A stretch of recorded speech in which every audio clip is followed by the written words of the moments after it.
ایک حدیث مبارکہ بڑی ایمان افروز اعلیٰ حضرت نے فتح رضویہ شریف کی 22ویں جلد میں نقل کی ہے، اور اس کا صفحہ نمبر 422 ہے، جہاں پر سادات کے احکام اعلیٰ حضرت نے نقل کیے ہیں کہ سادات کے ساتھ کیا کیا سلوک برتنا چاہیے اعلیٰ حضرت نے۔ اس پر انشاءاللہ ہم ایک جمعہ باقاعدہ جو ہے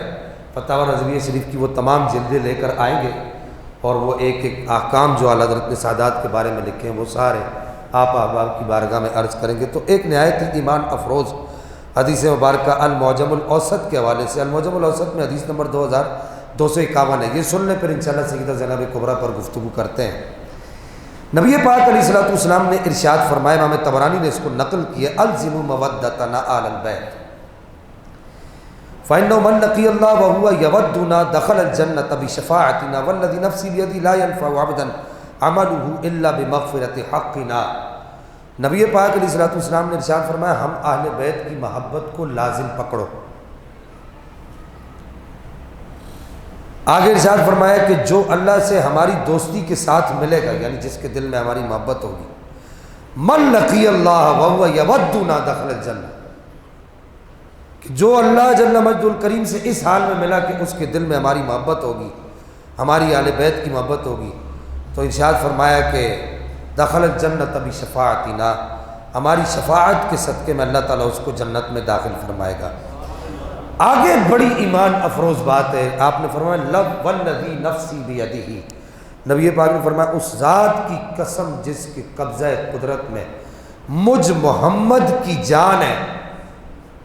کہ کسی بندے کا کوئی بھی عمل اس کو اس وقت تک نفع نہیں دے گا، چاہے وہ نمازی ہو، چاہے وہ حاجی ہو، چاہے وہ کوئی عمل کرتا ہو، چاہے وہ خیراتی ہو، سخی ہو، چاہے اس نے اپنی پوری زندگی حج کر کے گزار دی ہو، 50 حج کی ہو، 100 حج کی ہو، جو کچھ بھی کیا ہو۔ اس حدیث کا ترجمہ جو ہے میں آگے سے آپ کو مرادی معنی یہاں تک بیان کر رہا ہوں۔ فرمایا کسی بندے کو اس کا کوئی بھی عمل فائدہ نہیں دے گا جب تک وہ ہمارے حق کو نہیں پہچانے گا، جب تک وہ اہل بیت کے حق کو نہیں پہچانے گا اس کا کوئی بھی عمل اس کو فائدہ نہیں دے گا۔ تو یہ ایک حدیث مبارکہ، اس حدیث مبارکہ کو دیکھ کر سیدی اعلیٰ حضرت امام احمد رضا خان فاضل بریلوی رحمہ اللہ نے اور دیگر حدیث کو دیکھ کر اب ہمارا مذہب بھی سن لیجئے، ہمارا مسلک بھی سن لیجئے۔ میں آپ کو اکثر ہر جمعے میں یہ بات عرض کرتا ہوں، یہ حدیث تو مکمل ہو گئی،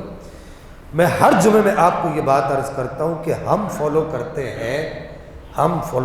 ہمارے اندر بھی بہت سارے لوگ ایسے پیدا ہو گئے، 2 ٹکے کے لونڈے ہیں جن کو جو ہے نہ کتاب کا پتہ ہے نہ جناب کا پتہ ہے، اور وہ سیدی اعلیٰ حضرت پر جو ہے وہ گفتگو کرتے ہیں کہ جی انہوں نے ایسے لکھ دیا تو انہوں نے یہ بات کر دی تو انہوں نے وہ بات کر دی۔ تو یہ بات سن لے کہ ہم جان کے ساتھ دل کے ساتھ جس شخصیت کو مانتے ہیں اور جس کی تعلیمات کے پیروکار ہیں وہ پاکستان ہندوستان کے اندر ایک ہی شخصیت ہے جنہیں کشتہ عشق و محبت شمع شبستان سیدی آل رسول ماراروی متاروی مجدد میت حاضرہ و سابقہ امام احمد رضا خان فاضل بریلوی کہتے ہیں، ہم ان کو فالو کرتے ہیں۔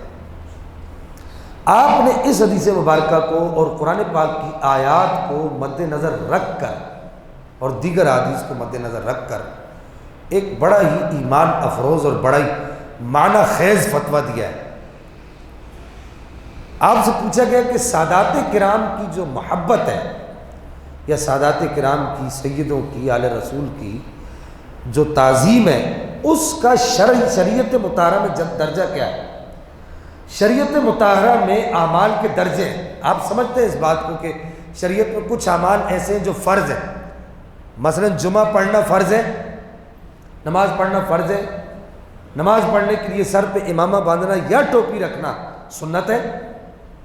اسی طریقے سے حج کرنا فرض ہے اور مسواک کرنا سنت ہے۔ مثال کے طور پہ پھر حج کی بھی کچھ سنتیں ہیں، جیسے 13 ذوالحج کی جو رمی کی جاتی ہے وہ ایک کنڈیشن کے علاوہ وہ سنت ہے، اور 13 ذوالحج کی جو ہے وہ 13 ذوالحج کی رات کو منی میں ٹھہرنا یا یہ 10، 11، 12 منی میں ٹھہرنا یہ سنت ہے۔ اب یہ بات طویل ہو جائے گی۔ آپ سے پوچھا گیا یہ بتائیے کہ شریعت کے اندر اعمال کے درجات ہیں، سب سے بڑا درجہ ہے فرض کا، پھر اس کے بعد درجہ ہے واجب کا، پھر اس کے بعد درجہ ہے سنت مؤکدہ کا، پھر اس کے بعد درجہ ہے مستحب کا، پھر اس کے بعد پانچواں درجہ ہے مباح کا۔ تو اعلیٰ حضرت سے پوچھا گیا یہ بتائیے، پھر علماء کی زبان میں پھر فرض کی 2 تقسیمات ہوتی ہیں، واجب کی 2 تقسیمات ہوتی ہیں، سنت کی 2 تقسیمات ہوتی ہیں، اس طرف ہم نہیں جا رہے ہیں۔ پھر خلاف اولا وغیرہ وہ ایک لمبی تفصیل ہے، یہ وہ جو عام طور پہ لوگوں کو بھی پتہ ہے۔ آپ سے پوچھا گیا یہ بتائیے کہ یہ جو آل رسول ہیں ان کی تعظیم کرنا مستحب ہے، سنت مؤکدہ ہے، واجب ہے، فرض ہے، کیا ہے یا مباح ہے؟ یہ بتائیے کہ اس کا درجہ کیا ہے؟ تو سیدی اعلیٰ حضرت نے فرمایا فتاوی رضویہ شریف کی 22ویں جلد کے اندر صفحہ نمبر 420 پر آپ نے فرمایا، آپ نے لکھا، آپ نے فرمایا it is my final decision, یہ میرا آخری فیصلہ ہے، کسی کو سمجھ آتا ہے یا نہیں آتا۔ احمد رضا کا فتویٰ یہ ہے کہ رسول اللہ کی آل کی تعظیم کرنا فرض ہے۔ مسئلہ سمجھ آیا آپ کو؟ فرمایا سرکار کی آل کی تعظیم کرنا فرض ہے، سنت، واجب، مستحب، مباح یہ سب بعد میں۔ کہا کہ رسول اللہ کی آل کی تعظیم وہ چیز ہے کہ جو فرض ہے، اس کی وجہ کیا ہے؟ وہاں پر اعلیٰ حضرت نے وجوہات لکھی ہے۔